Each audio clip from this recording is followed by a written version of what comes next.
உஷா பதிலே சொல்லாமல் மிஸ்ஸஸ் குப்தாவை பார்த்தபடி உட்கார்ந்திருந்தாள்.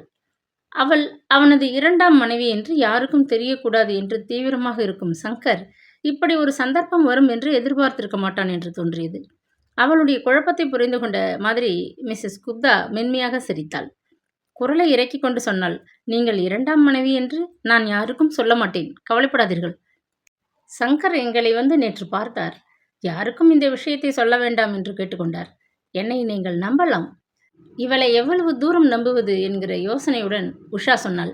ஆமாம், அவருக்கு இஷ்டமில்லை. எல்லோருக்கும் தெரிந்தால் குழந்தைகளின் வளர்ச்சிக்கும் நல்லதில்லை. வாஸ்தவந்தான் என்றாள் மிஸ்ஸஸ் குப்தா. குழந்தைகள் எப்படி இருக்கிறார்கள்? ஒட்டி கொண்டிருக்கிறார்களா? ஓ, பழகிவிட்டார்கள் என்று தான் நம்பாத ஒன்றை அவள் சிரித்து கொண்டே சொன்னாள். பழகாமல் எப்படி இருப்பார்கள்? இவ்வளவு இனிமையான சுபாவமாக இருக்கிறீர்கள். எனக்கே உங்களுடன் அதற்குள் பழகிவிட்ட மாதிரி இருக்கிறது.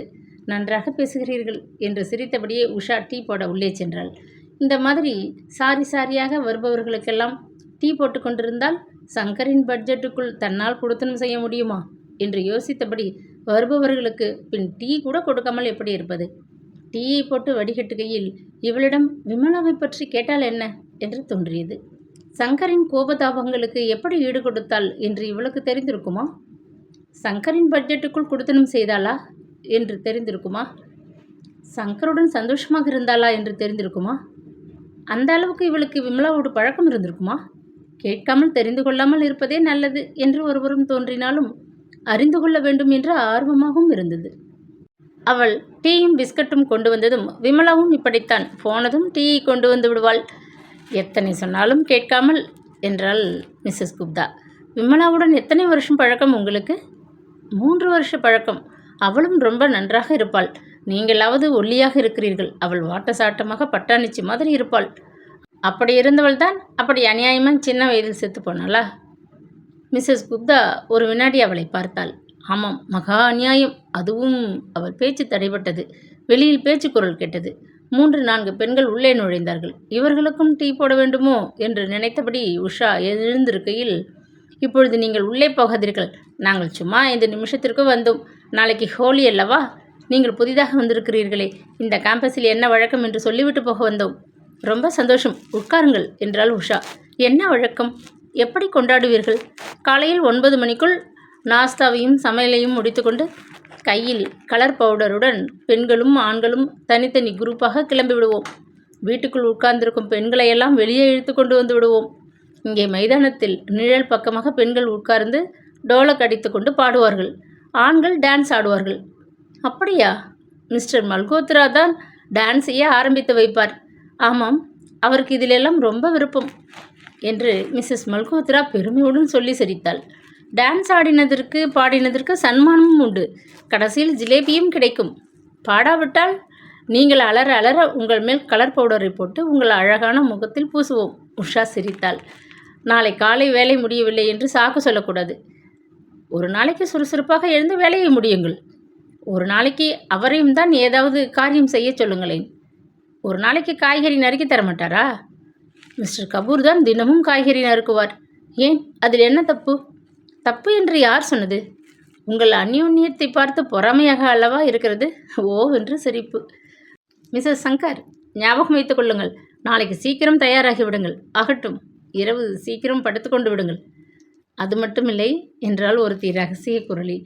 அவரை பக்கத்தில் விடாதீர்கள். ஓ என்று சிரிப்பு. உஷாவுக்கு முகம் சிவென்று சிவந்தது. ஏய், போதும், சும்மா இருங்கள். உங்கள் அசட்டு பேச்சை எல்லாம் இப்பொழுது காட்டினீர்களானால் மிஸ்ஸஸ் சங்கர் பயந்து விட போகிறார். பாருங்கள், ஏதோ புதுசாக கல்யாணமான மாதிரி முகம் சிவந்து போய்விட்டது. அவளுக்கு தூக்கி வாரி போட்டது. இந்த பெண்களுடன் பழகினால் ஆபத்து தான் என்று தோன்றியது. எல்லோரும் ஒரு வழியாக கிளம்பினார்கள்.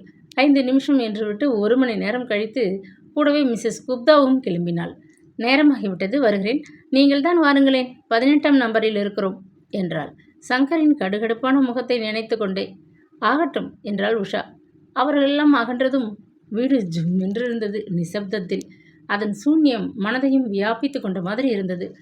இந்த பெண்களுக்கெல்லாம் வாழ்க்கை எவ்வளவு சரளமாக இருக்கிறது என்று அவளுக்கு தோன்றியது.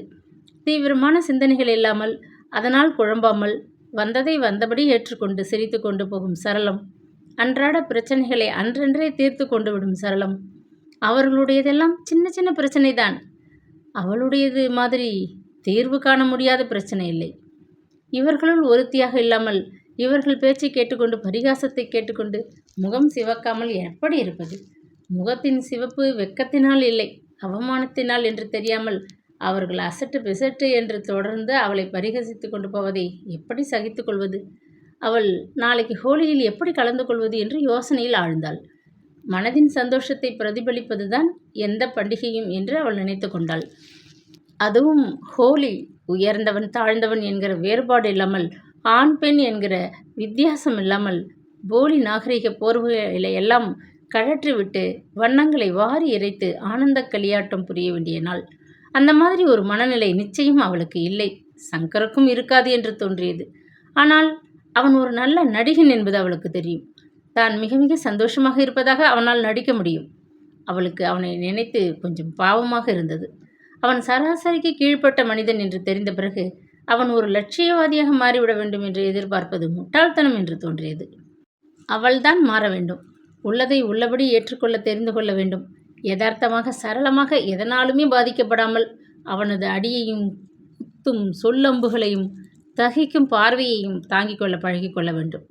அவள் ஒரு MA LLB என்கிறதை அடியோடு மறந்துவிட வேண்டும். சாத்தியமா? குழந்தைகள் வந்ததும் அவள் இயந்திரமாக பாலையும் டிஃபனையும் கொடுத்தாள். பாலை குடித்த பிறகு மகேஷ் அவளிடம் தயங்கி கொண்டே வந்தான். ஹோலிக்கு கலர் பவுடர் வாங்கணும், காசு தரியா என்றான். ஓ தரேனே, எங்கே கிடைக்கிறது என்றாள். நம்ம ஸ்டோர்ஸில் தான் கிடைக்கிறது, எல்லா குழந்தைகளும் வாங்க போகிறா, நானும் அவளோட போகிறேன். சரி என்றபடி அவள் தன் கைப்பையை திறக்கப் போனாள். அப்பொழுதுதான் தன்னிடம் நேபாள பணமே இல்லாதது ஞாபகத்திற்கு வந்தது. ஓஹோ, என்னிடம் IC இந்தியா கரன்சி தான் இருக்கு, NC நேபாள கரன்சி இல்லையே, அப்பா வந்ததும் கொடுக்க சொல்கிறேன் என்று சொல்கையில் சங்கர் சாதாரணமாக மிக தாமதமாக வருவது ஞாபகத்திற்கு வந்தது. இந்த குழந்தையை ஏமாற்றுகிறோமோ என்றிருந்தது. ஆனால் மகேஷ் ஒன்றும் சொல்லாமல் சரி என்றபடி விளையாடப் போனான். குழந்தைகள் எல்லாம் விளையாடப் போனதும் அவளுக்கு மறுபடி மனதில் ஒரு சூன்யம் ஏற்பட்ட மாதிரி இருந்தது. டிரான்சிஸ்டரை திருப்பி பார்த்தாள், பத்திரிகையை புரட்டி பார்த்தாள், எதிலுமே புத்தி போகவில்லை. நாளை என்ன செய்ய போகிறோம் என்று இருந்தது. இந்த கேம்பஸில் வசிக்கும்போது இங்கிருக்கும் பெண்களுக்குள் ஒருத்தியாக நடிக்கவாவது வேண்டியது அவசியம் என்று தோன்றியது. அவளுக்கு முராதாபாத்தில் நடக்கும் ஹோலி பண்டிகை ஞாபகத்துக்கு வந்தது. அங்கும் அவளுடைய சிநேகிதிகள் அவளை சும்மா விட்டு வரமாட்டார்கள். அவளை வீட்டுக்கு வெளியில் இழுத்து வண்ணங்களை பூசி விடுவார்கள், டோலக்கை தட்டி கொண்டு பாடுவார்கள். அம்மா அவர்களுக்கெல்லாம் ஹோலிக்காக செய்த தின்பண்டங்களை கொடுப்பாள். அவர்களது பேச்சில் விகல்பம் இராது, அசட்டுத்தனம் இருக்காது. சில மணி நேரங்கள் உண்மையிலேயே சந்தோஷமாக கழியும். அதற்கு பிறகு அந்த வண்ணங்களை தேய்த்து கழுவி ஸ்நானம் செய்வதே ஒரு வேலையாக இருக்கும். அவள் தனது சிந்தனைகளிலிருந்து விழித்து எழுந்து கொண்டு இரவுக்கான சமையலை துவங்கினாள். நாளைக்கு ஹோலி என்று வாழ்த்து சொல்ல வருபவர்களுக்கு கொடுக்க வீட்டில் ஒன்றுமே இல்லை என்கிற உணர்வு அவளை உலுக்கி கொண்டிருந்தது. ஜாமான்களை 1 மாதத்துக்கு வைத்துக்கொள்ள வேண்டும் என்று சங்கர் சொன்னதை அவள் நினைத்து பார்த்து கொண்டாள். அது சாத்தியமில்லை என்று சொன்னால் ஒரு பெரிய யுத்தமே வீட்டில் ஏற்படும் என்று தோன்றியது. நாளைக்கு என்ன செய்வது? இந்த மாதிரி ஒரு பொருளாதார பிரச்சனையில் தான் இருந்ததே இல்லை என்று நினைக்கையில் சிரிப்பாக வந்தது அவளுக்கு. யோசித்து பார்க்கையில் இதை பற்றி கவலைப்பட்டு ஏதும் லாபமில்லை என்று தோன்றியது. குறைந்த வருவாயுள்ளவனுக்கு மனைவியான பெண் அதற்குள் சமாளித்துத்தான் ஆக வேண்டும், வேறு வழி இல்லை என்று தீர்மானித்து கொண்டாள். நேபாளத்திலிருந்து இந்தியாவுக்கு திரும்பியதும் தானும் ஒரு வேலை பார்த்து கொண்டால் போகிறது என்று சொல்லி கொண்டாள். அன்று வழக்கத்தை விட சீக்கிரம் சங்கர் வீட்டுக்கு வந்தது ஆச்சரியமாக இருந்தது. அவள் டீ போட்டு கொடுத்ததை அவன் தனது வழக்கமான வார்த்தைகள் எதுவும் இல்லாமல் வாங்கி குடித்தான். அவள் ஹோலியை பற்றி வாயை திறக்கவில்லை. அவன் வந்துவிட்டதை அறிந்து உள்ளே வந்து குழந்தைகள் கலர் பவுடர் வாங்க வேண்டும் என்று சொன்னவுடன் அவன் எதுவும் மறுப்பு சொல்லாமல் அவர்களோடு சென்றபோது அவள் திகைத்து போனாள். நாளைய நாடகத்துக்கு இது ஆரம்பம் என நினைத்து கொண்டாள். நல்ல வேளை, குழந்தைகளுக்கு ஏமாற்றம் ஏற்படவில்லை என்று அவளுக்கு சற்று நிம்மதியாக இருந்தது. அவன் ஸ்டோர்ஸிலிருந்து ஏதோ இனிப்பையும் வாங்கி கொண்டு வந்திருந்தான். அதை அவளிடம் கொடுக்கையில், ஊராருக்கு எதிரில் நாம் நார்மலாக இருக்க வேண்டாமா, அதற்காக இது என்றான். அவள் வாயே திறக்காமல் டப்பாவை அலமாரியில் வைத்தாள். மிஸ்ஸஸ் குப்தா வந்ததை பற்றியோ மற்றவர்கள் வந்து அவளை அழைத்தது பற்றியோ அவள் வாயே திறக்கவில்லை. இவனுடன் தோழமையுடன் சகஜமாக என்றைக்காவது தன்னால் பேச முடியுமா என்று அவள் யோசித்தாள். வாழ்நாள் முழுவதும் தனக்கு நெருக்கமே இல்லாத ஒருவனுடன் இருப்பது எப்படி சாத்தியம் என்று கூட தோன்றியது.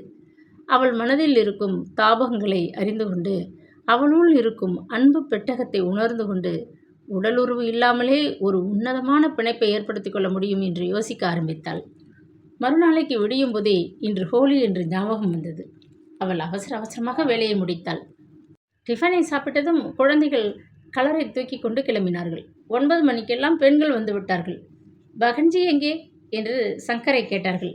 இதோ வருவாள் உஷா என்று அவன் உள்புறம் நோக்கி கனிவாக கூப்பிட்டான். அவள் வெளியில் வந்ததும் முபாரக் ஹோஜி என்றபடி கலரை அவள் மேல் பூசினார்கள். நீங்கள் எத்தனை கலரை போட்டாலும் என் பெண்டாட்டி அழகாய்த்தான் இருப்பாள் என்ற சங்கரை உஷா திகைப்புடன் பார்த்தாள். இன்றைக்கு எவ்வளவு தூரம் நாடகமாடப் போகிறான், அதையும் பார்ப்போம் என்று அந்த பெண்கள் அவள் மேல் கலரை போட்டார்கள். முகத்தில், கழுத்தில், கையில். பிறகு அவளை இழுத்து கொண்டு போனார்கள். சங்கரும் வீட்டை பூட்டிவிட்டு ஆண்களுடன் சேர்ந்து கொண்டான். பெண்கள் டோலக்கை வாசித்து கொண்டு பாட ஆரம்பித்தார்கள். ஒருத்தி மிஸ்ஸஸ் மல்கோத்ராவை பாடு, வெறும் பிஏபிடியாக இருந்தால் மட்டும் போதாது, பாடவும் தெரியணும் என்றார்கள். ஹோலி ஆயிரே என்ற பாட்டு வானை பிளந்தது. மல்கோத்ரா டான்ஸ் ஆட ஆரம்பித்தார். நன்றாக குடித்திருப்பது தெரிந்தது. யாரோ அவரை கட்டாயப்படுத்தி உட்கார வைத்தார்கள். அவரை பற்றி மிஸ்ஸஸ் மல்கோத்ரா பெருமை அடித்து கொண்டது உஷாவுக்கு ஞாபகம் வந்தது. ஒரு வழியாக பாட்டும் கூத்தும் முடிந்து ஜிலேபி தின்றதும் அவரவர்கள் வீட்டுக்கு கிளம்பினார்கள். குழந்தைகளுக்கு வெந்நீரை போட்டு உஷா குளிக்க வைத்தாள். எதிர்த்த வீட்டிலிருந்து பெரிய சத்தம் கேட்டது. மல்கோத்ரா கத்துவது கேட்டது. போ, எங்கிருந்தாவது விஸ்கி கொண்டு வா. நீ கொண்டு வராவிட்டால் இங்கே கொலை நடக்கும்.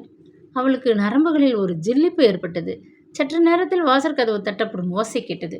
அவள் போய் கதவை திறந்தாள். மிஸ்ஸஸ் மல்கோத்ரா உள்ளே நுழைந்து பெஹன்ஜி என்று மேலே பேச முடியாமல் விசித்து விசித்து அழுதாள். அதிகம் பரிச்சயம் இல்லாத தன் வீட்டுக்குள் வந்து மிஸ்ஸஸ் மல்கோத்ரா அப்படி அழுவதை பார்த்து உஷா திகைத்து போய் நின்றாள். யாரோ அவள் பிஏபிடி என்று சொன்னது உஷாவுக்கு ஞாபகத்துக்கு வந்தது.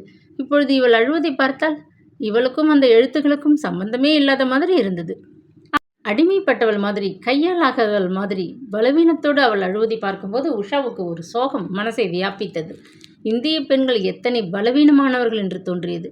உண்மையில் விமன்ஸ் லிஃப்ட் மூமெண்ட் இந்தியாவில் ஆரம்பித்திருக்க வேண்டும் என்று தோன்றியது.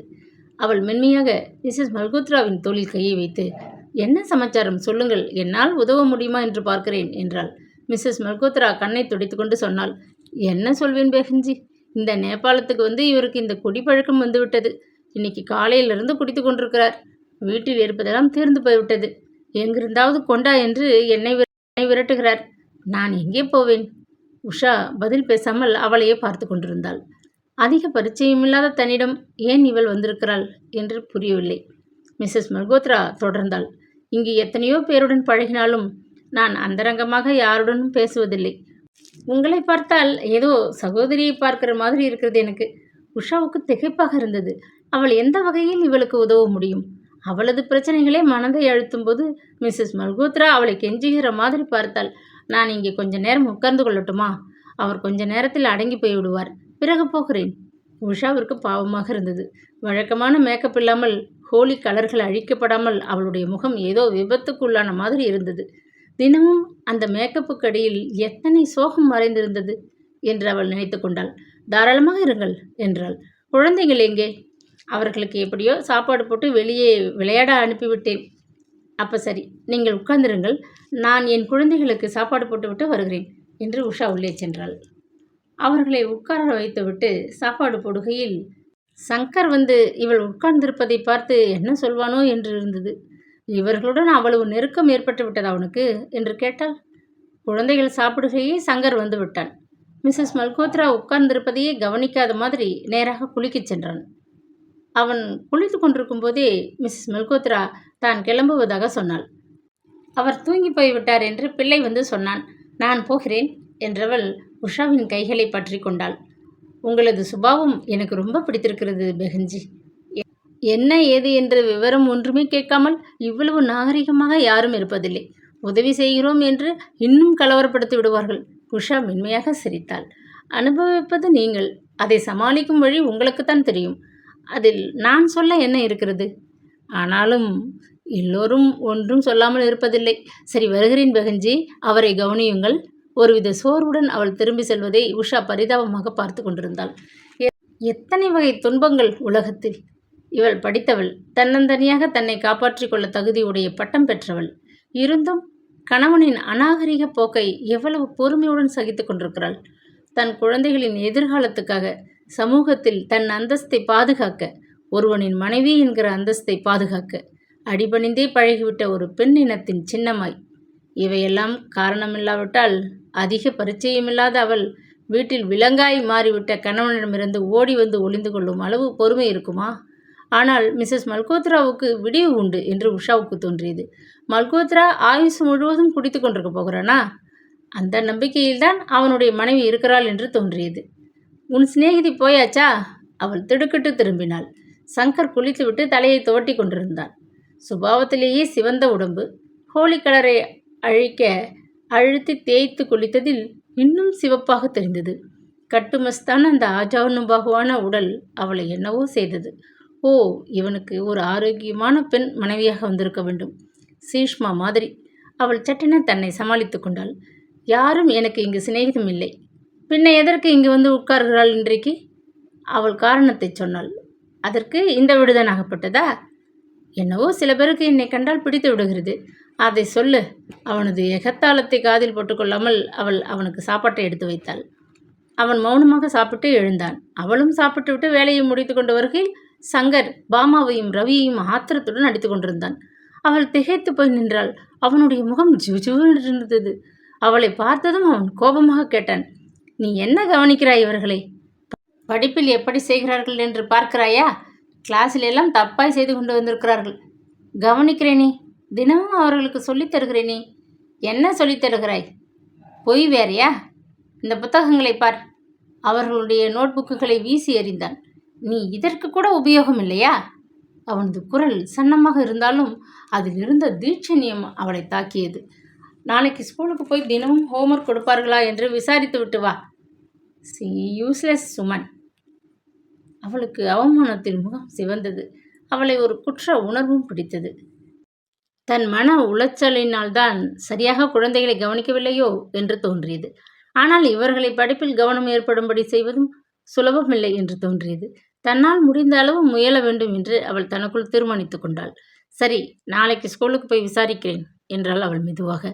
வருகிற பரீட்சையில் சரியாக இவர்கள் மார்க் வாங்கவில்லையானால் உன்னைத்தான் தப்பு சொல்வேன். ஞாபகம் வைத்துக்கொள்.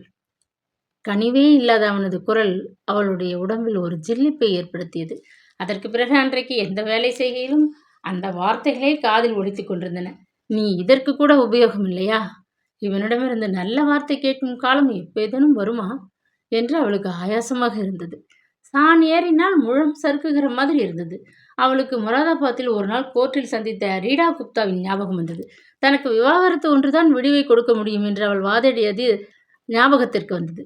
எல்லா விஷயங்களிலும் உங்கள் எண்ணங்களுக்கு செய்கைகளுக்கு நேர் விரோதமான ஒரு கணவனுடன், அன்பே செலுத்த தெரியாத ஒரு சுயநலவாதியுடன் நீங்கள் வாழ நேரிட்டால் என் உள்ளத்தை புரிந்து கொள்வீர்கள். திருமணமாகாத உங்களுக்கு எப்படி அதெல்லாம் புரியும்? இந்த வார்த்தைகள் நினைவுக்கு வந்ததும் மனசு ஒரு குழுக்களுடன் நின்றது. அந்த பெண் அப்படி பேசின போது எந்த துர்தேவதையாவது தாதஸ்து என்று விட்டதா? தனக்கு கல்யாண பந்தமே கிடையாது என்று நினைத்திருந்தவள் இத்தகைய இக்கட்டில் எப்படி மாட்டிக்கொள்ள நேர்ந்தது? அன்றைக்கு அந்த பெண் உங்களுக்கு எப்படி புரியும் என்று கேட்டபோது அப்போது புரியத்தான் இல்லை. அன்று தனக்கு ஏட்டறிவு மட்டும்தான் உண்டு என்கிற தோல்வி மனப்பான்மை நெஞ்சை அழுத்தியது. இன்று எல்லாமே நிதர்சனமாக புரிந்தன. ஏட்டறிவு ஒன்றுக்குத்தான் அவள் லாயக்கி என்பது, வேறு விதமான வாழ்வு வேண்டும் என்று அவள் மாறியதே ஒரு மகா பெரிய அபத்தம் என்பது.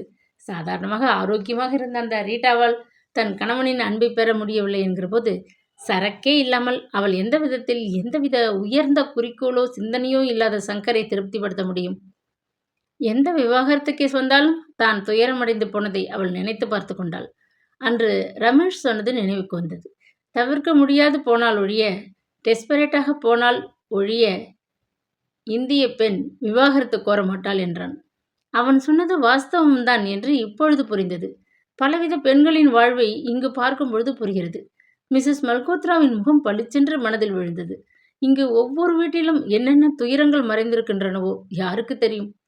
தங்கள் துயரங்களை, ஏமாற்றங்களை மறக்கத்தான் இப்படி நெட்டிங் என்றும் தையல் என்றும் ஒருவர் மற்றொருவர் துணையை நாடுகிறார்களோ? அந்த அலங்காரமெல்லாம், கணவன் பெருமையெல்லாம் வீட்டுக்குள் இருக்கும் அசிங்கங்களை மறைக்கத்தானோ? தாங்களும் தனிப்பட்ட ஜென்மங்கள் என்பதை மறந்து தனித்தன்மையை இழந்து இப்படி எத்தனை பெண்கள் இருப்பார்கள்? எத்தனை துயரங்கள்! வெளியில் வராமல் உள்ளுக்குள்ளேயே விழுங்கப்பட்ட கண்ணீர்கள்! இவர்களது துயரத்தையெல்லாம் கேட்கவோ துடைக்கவோ இந்த பரந்த உலகத்தில் யாருக்கும் பொறுமை இல்லை என்று தோன்றியது. இவர்களுடைய கூட்டத்தில் தானும் வந்து சேர்ந்து கொண்டது எத்தனை பெரிய விந்தை என்று அவள் நினைத்து கொண்டாள்.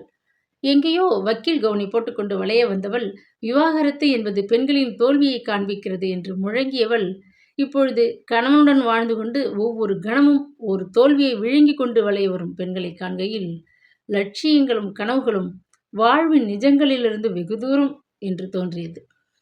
அவளது வாழ்வே ரமேஷ் விவரித்த மாதிரி டெஸ்பரேட்டாக போய்விட்டதென்றால் அவளால் என்ன செய்ய முடியும் என்று அவள் யோசித்து பார்த்தால் அதிர்ச்சியாக இருந்தது. சாதாரணமாக ஒரு ரீட்டா குப்தாவோ மற்ற எவளோ சட்டத்தின் பாதுகாப்பையும் துணையையும் தேடி ஓடுகிற மாதிரி தன்னால் ஓட முடியாது என்று தோன்றியது. கோர்ட்டுக்கு போனால் அவளுடைய ரகசியங்கள் வெளியே தெரிய வரும். அப்பா மறைத்து கல்யாணம் செய்த விஷயம் அம்பலத்துக்கு வரும். கௌரவமாக வாழ்ந்த ஊரில் சந்தி சிரிக்கும். அதையெல்லாம் தாங்கிக் கொள்ள மனதில் தெம்பு இருக்குமா? தானாக வலுவில் ஒரு பொறிக்குள் மாட்டிக்கொண்டு விட்ட கலக்கம் அவள் நெஞ்சை வியாபித்தது. அவள் இயந்திர கதையில் வேலைகள் செய்தாள். குழந்தைகளுக்கு பாடம் சொல்லிக் கொடுத்தாள். இரவு குழந்தைகள் தூங்கிய பிறகு வெகுநேரம் மோட்டு வளையத்தை பார்த்தபடி முழங்காலை கட்டியபடி சங்கருக்காக காத்திருந்தாள். தூக்கமே வராத இரவுகளில் இதெல்லாம் ஒரு கெட்ட கனவாக இருக்கக்கூடாதா? பழையபடி முரதாபாத் கோர்ட்டில் வக்கீலாக உட்கார மாட்டோமா என்று கோட்டை கட்டினாள். இது எதுவுமே கனவில்லை, அப்பட்டமான நிஜம் போன்று ஒவ்வொரு வினாடியும் உணர்த்தியது. அந்த உணர்வில் தோற்று போனவளாய் அவள் ஒரு ஜடத்துடன் தான் வளைய வந்தாள். சங்கர் மறுபடி கத்துவதற்கு முன் பள்ளிக்கூடத்திற்கு போய் வர வேண்டும் என்கிற உணர்வுடன் அவள் ஒரு நாள் தன் வேலையெல்லாம் சீக்கிரம் முடித்துக்கொண்டு பள்ளிக்கூடத்திற்கு போனாள். வழியில் கபீர் வீட்டை தாண்டும்பொழுது வேலியை பிடித்தபடி கண்கள் கனவில் மிதக்க சீஷ்மா நின்றிருப்பது தெரிந்தது. இவள் மனதில் என்னென்ன கனவுகள் இருக்கும்? சினிமா கதாநாயகிகளின் காதல் மாதிரி ஒரு காதல் வாழ்வு கொண்ட கனவா? ஒரு காசனோவாக, ஒரு ஹீரோவாக ஒரு பணக்கார வாலிபன் இவளை மோகித்து அழைத்து கொண்டு போவான் என்கிற கனவா? அது என்னவாக இருந்தாலும் ஒரு மனோகரமான கனவு என்று புரிந்தது. இந்த மாதிரி வேலியை பிடித்து கொண்டு வருகிற ஆண் பிள்ளைகளை சுண்டி இழுத்தால் உன் கனவுகளுக்குத்தான் ஆபத்து என்று சொல்ல வேண்டும் போல இருந்தது. உன் உடலின் கவர்ச்சியை அத்தனை மலிவானதாக ஆக்கி கொண்டு விடாதே என்று சொல்ல வேண்டும் போல் இருந்தது. சீஷ்மா அவளை பார்த்து சிரித்தாள். உள்ளே வாருங்கள் ஆண்டி என்றாள். இன்னொரு நாளைக்கு வருகிறேன், எனக்கு ஸ்கூலுக்கு போய் பாமாவின் டீச்சரை பார்க்கணும் என்று சொல்லிவிட்டு உஷா வேகமாக நடந்தாள். ஸ்கூலுக்கு சென்று விசாரித்ததில் பாமாவும் ரவியும் படிப்பில் அவ்வளவு சூட்டிகையாக இல்லை என்று தெரிந்தது. அவர்கள் சரிவர ஹோம்ஒர்க் முழுவதையும் செய்து கொண்டு வருவதில்லை என்றார்கள். அவர்கள் ஹோம்ஒர்க் இருப்பதாகவே சொல்வதில்லையே என்றாள் உஷா. தினமும் கொடுக்கிறோம், அவர்கள் எழுதி கொண்டு போவதில்லையோ என்னவோ. அக்கம் பக்கத்தில் இருக்கும் அவர்கள் வகுப்பு குழந்தைகளிடம் கேட்டு பாருங்களேன். தோற்று போன மாதிரி இருந்தது உஷாவுக்கு. ஆகட்டும், இனிமேல் கேட்கிறேன் என்று அவர்களுக்கு நன்றி சொல்லிவிட்டு கிளம்பினாள். இனிமேல் குழந்தைகள் படிப்பு விஷயத்தில் அதிக கவனம் செலுத்த வேண்டும் என்று நினைத்து கொண்டாள். அப்படியாவது மனதை அழுத்தும் விஷயங்களை மறக்க பழக வேண்டும் என்று தோன்றியது. அவள் தன் சிந்தனைகளில் ஆழ்ந்தபடி நடந்து கொண்டிருக்கையில் பெஹன்ஜி என்று யாரோ கூப்பிடும் குரல் கேட்டது. அவள் திடுக்கிட்டு திரும்பினாள். மிஸ்ஸஸ் குப்தா நின்றிருந்தாள். வாருங்கள், எங்கள் வீட்டை தாண்டி கொண்டு நீங்கள் போவதை பார்த்து கொண்டு இருப்பேனா? உள்ளே வாருங்கள் என்றாள். உஷாவுக்கு தயக்கமாக இருந்தது. சங்கருக்கு தெரிந்தால் என்ன சொல்வானோ என்று இருந்தது. இருந்தும் வழியில் மறைத்து கொண்டு புன்னகையுடன் கூப்பிடுபவர்களை தாண்டி எப்படி போவது? அவள் 10 நிமிஷம் உட்கார்ந்து விட்டு கிளம்பலாம் என்று உள்ளே நுழைந்தாள். இருவரும் கொஞ்ச நேரம் ஏதோ பொதுவாக பேசிக் கொண்டிருந்தார்கள். மிஸ்ஸஸ் குப்தா சிரித்து கொண்டே சொன்னாள், சங்கருக்கு நல்ல டேஸ்ட் தான். 2வது பெண்டாட்டியும் நல்ல அழகாக தேர்ந்தெடுத்திருக்கிறார். உஷா ஒன்றும் சொல்லாமல் புன்னகையுடன் உட்கார்ந்திருந்தாள். மிஸ்ஸஸ் குப்தா மெல்ல கேட்டாள், உங்களை பார்த்தால் படித்தவர்கள் மாதிரி இருக்கிறது. எதுவரையில் படித்திருக்கிறீர்கள்? அதெல்லாம் பழம் கதையாக போய்விட்டது. நான் படித்தவள் என்கிற ஞாபகம் கூட இல்லை. உத்தியோகம் பார்த்து கொண்டிருக்கின்றீர்களா? ஆமாம். என்ன உத்தியோகம்? வக்கீலாக இருந்தேன். மிஸ்ஸஸ் குப்தா விழிகள் தெறிக்க அவளை பார்த்தாள். வக்கீலா? சற்று நேரம் ஏதோ அதிர்ச்சி அடைந்தவள் மாதிரி உட்கார்ந்திருந்தாள். இவ்வளவு படித்து உத்தியோகம் பார்த்தவர் எப்படி சங்கரிடம் வந்து சேர்ந்தீர்கள் என்றால் நம்ப முடியாதவள் மாதிரி. உஷா சற்று நேரம் பேசாமல் இருந்தாள். பிறகு தலையில் என்ன எழுதியிருக்கிறதோ அப்படித்தானே நடக்கும் இல்லையா என்றாள். குரல் கம்மி விட்டதோ என்று கூட பயமாக இருந்தது. தலையெழுத்து என்றுதான் சொல்ல வேண்டும் என்றாள் மிஸ்ஸஸ் குப்தா மெல்ல. சங்கர் உங்களை அன்பாக வைத்திருக்கிறாரா? அடுத்த கேள்வியை உஷா எதிர்பார்க்கவில்லை. இவளிடம் என்னவென்று சொல்வது? அன்பாக தான் இருக்கிறார். ரொம்ப கோபக்காரர் என்று விமலா சொல்வாள். யாருக்குத்தான் கோபம் வருவதில்லை என்று மழுப்பிய உஷாவிற்கு திடீரென்று மனதை குடைந்த அந்த கேள்வியை கேட்க வேண்டும் போல் இருந்தது. விமலா சந்தோஷமாக இருந்தாளா? ஒருவித திகைப்புடன் மிஸ்ஸஸ் குப்தா அவளை பார்த்தாள். முதலில் சந்தோஷமாக தான் இருந்த மாதிரி இருந்தது. அப்புறம் மனசால ரொம்ப கஷ்டப்பட்டு விட்டாள். இல்லாவிட்டால் அப்படி சாக மனசு வருமா? மிஸ்ஸஸ் குப்தா உணர்ச்சி வசப்பட்டு போனார் போல் இருந்தது. முகம் ஜிவுஜிவு என்று போயிற்று. இவள் உண்மையிலேயே விமலாவுக்கு ரொம்ப நெருக்கமாக இருந்திருக்க வேண்டும் என்று தோன்றியது. கூடவே திகைப்பாக இருந்தது. அவள் பேச்சை கேட்டு எப்படி? மிஸ்ஸஸ் குப்தா அவளை வியப்புடன் பார்த்தாள். உங்களுக்கு தெரியாதா? எது? விமலா தற்கொலை செய்து கொண்டாள் என்பது. உஷா அதிர்ச்சியில் உறைந்து போனாள். இக்கதையின் தொடர்ச்சி நாளை தொடரும்.